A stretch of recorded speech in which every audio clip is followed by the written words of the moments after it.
प्रेरणा, जैसे 2023 में चुनाव पास आ रहे हैं, वादों का पिटारा भी खुल रहा है। इसी कड़ी में हम बात कर लेते हैं कमलनाथ ने अगला वादा क्या किया है। मध्य प्रदेश में जैसे जैसे विधानसभा चुनाव करीब आ रहे हैं, कांग्रेस हर वर्ग को साधने में जुटी है।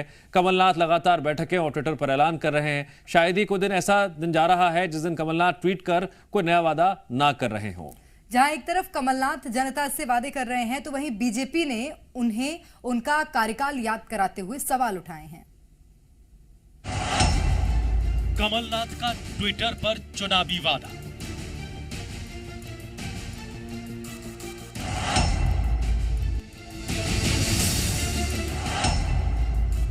क्या वादों की बहार से बनेगी सरकार?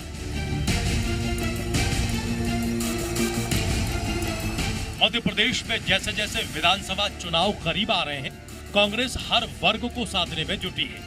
कमलनाथ लगातार बैठकें और ट्विटर पर ऐलान कर रहे हैं। शायद ही कोई ऐसा दिन हो जिस दिन कमलनाथ ट्वीट करके कोई नया वादा न करते हो। अब इसे सरकार बनाने की जुगत कहें या फिर वोट बैंक को साधने की रणनीति, क्योंकि हर दिन एक नए वर्ग के लिए नया ऐलान किया जा रहा है। हर दिन की तरह रविवार को भी कमलनाथ ने एक और चुनावी वादे का ऐलान कर दिया, जिसके तहत उन्होंने कहा कि किसान विरोधी शिवराज सरकार ने किसानों की कर्ज माफी बंद कर दी और किसानों को कर्ज के दलदल में धकेल दिया। मैं मध्य प्रदेश के किसान भाइयों को भरोसा दिलाना चाहता हूं कि कुछ महीने बाद प्रदेश में फिर से कांग्रेस पार्टी की सरकार बनेगी और किसान भाइयों का कर्ज माफ कर दिया जाएगा। इसके साथ ही 12 जनवरी को उन्होंने ट्वीट करके एमपी के नौजवानों के लिए वादा किया था। कमलनाथ ने ट्वीट में लिखा था, आज राष्ट्रीय युवा दिवस के अवसर पर मध्य प्रदेश के नौजवान साथियों को आश्वस्त करना चाहता हूं कि कांग्रेस की सरकार बनने पर सरकारी रिक्त पदों पर युवाओं की सीधी भर्ती प्रारंभ कर 6 महीने में पद भरेंगे। भर्ती परीक्षाओं के घोटाले पर अंकुश लगाएंगे और युवाओं की भर्ती की नई व्यवस्था बनाएंगे। कमलनाथ ने इसके बाद एक और ट्वीट किया, जिसमें उन्होंने लंबित परीक्षाओं पर युवाओं से वादा किया। उन्होंने लिखा, लंबित परीक्षा परिणाम 3 महीने में घोषित करेंगे। चयनित अभ्यर्थियों के लिए आयु सीमा में छूट देंगे और चयन के बाद सीमा में नियुक्ति देकर सीनियरिटी का लाभ भी सुनिश्चित करेंगे। हम मिलकर युवाओं के उज्जवल भविष्य की ओर बढ़ेंगे। अब जरा 2 जनवरी के इस ट्वीट पर भी नजर डालिए, जिसमें उन्होंने लिखा, बीजेपी की नई पेंशन योजना ने कर्मचारियों और उनके परिवारों से जीवन यापन का हक छीन लिया है। हजारों में वेतन पाने वाले शिक्षकों को परिवार पालने के लिए सैकड़ों में पेंशन मिल रही है। मध्य प्रदेश में कांग्रेस सरकार बनते ही हम पुरानी पेंशन योजना लागू कर कर्मचारियों को सम्मान का जीवन देंगे। कमलनाथ अपने ट्वीट के जरिए हर वर्ग को साधने में जुटे हैं। इसी कड़ी में उन्होंने 12 दिसंबर को पुलिस के लिए भी बड़ा ऐलान किया था।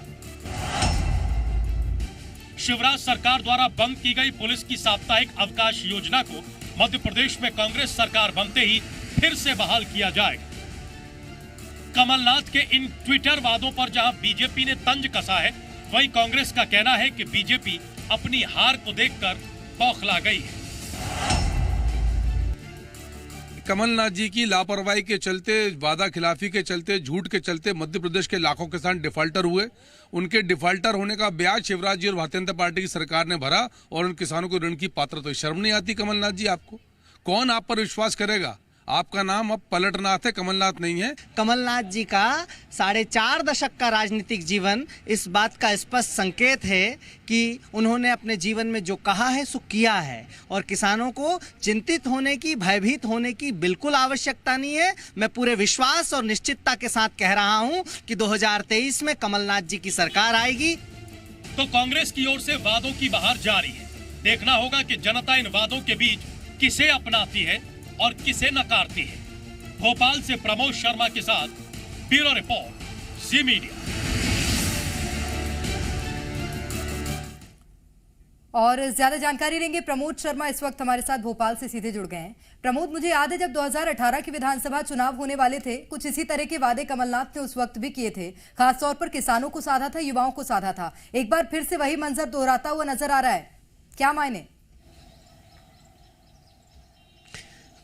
देखिए, जो आपको याद है वही कमलनाथ को याद है, और कमलनाथ को फर्क इतना है कि उन वादों पर 18 के वादों पर भरोसा है कि 18 में जिस तरीके से लंबे समय बाद कांग्रेस पार्टी का 15 सालों का सूखा समाप्त किया था, अब 23 में भी वापसी यही वादे कराएंगे। इसलिए आप देखिए, बैक टू बैक जितने भी उनके ट्वीट देख लीजिए, जितने भी उनके ऐलान देख लीजिए, वो लगातार करते जा रहे हैं। आज उन्होंने देखिए नए साल में एक नया ऐलान कर दिया, वो कर्ज माफी का था, और कहा कि जो खबर है कि 34 लाख किसान डिफॉल्टर हुए हैं, उन किसानों को इस डिफॉल्टर की श्रेणी से बाहर निकाला जाएगा। और कॉन्फिडेंस देखिए आप कमलनाथ का कि उन्होंने कह दिया कि अभी विधानसभा चुनाव बाद कांग्रेस पार्टी जैसे ही सत्ता में वापस आएगी तो कर्ज माफी की जाएगी और बीजेपी पर निशाना साधते नजर आए। दरअसल इसके पीछे अब तक कांग्रेस पार्टी नहीं बता पाई है कि आखिरकार इतना स्ट्रॉन्ग कॉन्फिडेंस आखिरकार क्या 18 में जो ऐलान किया था वही 23 में जो ऐलान के सहारे वापस करवाएंगे, क्या उन्हीं के सहारे कांग्रेस पार्टी और कमलनाथ को इतना कॉन्फिडेंस है। बहरहाल देखिए क्या होगा, क्या कांग्रेस पार्टी और कमलनाथ वापसी कर पाएंगे। प्रमोद, वादों की जो झड़ी लगाई जा रही है, क्या उसके मायने हाल ही में हुए और राज्यों के चुनावों से तो नहीं है? फ्री वाइस की जब हम बात करते हैं, चुनावी वादों की बात करते हैं, ये जीत की गारंटी बन जाती है और रणनीति कहीं ना कहीं पीछे रह जाती है। देखिए, आप दिल्ली का इलेक्शन देख लीजिए, अन्य राज्यों के इलेक्शन देख लीजिए, और उसी राय पर कम से कम मध्य प्रदेश में भी कांग्रेस पार्टी और कमलनाथ नजर आ रहे हैं। अब फायदा कितना होगा मध्य प्रदेश यानी एमपी कांग्रेस को, वो आने वाला समय बताएगा। हालांकि देखिए, ये वही वादे थे, ऐलान थे, जिनके सहारे कांग्रेस पार्टी को वापसी मिली थी। 15 सालों की बीजेपी सरकार उखड़ गई थी 18 में, लेकिन अब देखिए, जो अपनों के जाने से कांग्रेस पार्टी चली गई थी, क्या वो अब फिर से इन ऐलान के सहारे 23 में वापस आएगी? जो बाकी राज्यों में हमें देखने को मिला इस तरीके के ऐलान से काम बना, क्या वो मध्य प्रदेश में बनेगा? हालांकि ये भविष्य के घर में है और भविष्य आने वाला बताएगा कि ये ऐलानी जो कांग्रेस पार्टी के बैक टू बैक ट्वीट है, क्या 18 का जो मास्टर प्लान है कांग्रेस पार्टी का, वो 23 में। ठीक है, कांग्रेस की अपनी रणनीति है प्रेरणा, बीजेपी की अपनी रणनीति है, लेकिन फैसला तो जनता को करना है। सरकार किसकी बनेगी? प्रमोद, जानकारी के लिए आपका शुक्रिया। खबरों में बने रहने के लिए आप हमारे फेसबुक, ट्विटर और इंस्टाग्राम पेज को फॉलो कर सकते हैं। लेटेस्ट अपडेट के लिए आप हमारे यूट्यूब चैनल को सब्सक्राइब भी कर सकते हैं और हाँ, बेल आइकन पर क्लिक करना ना भूलें।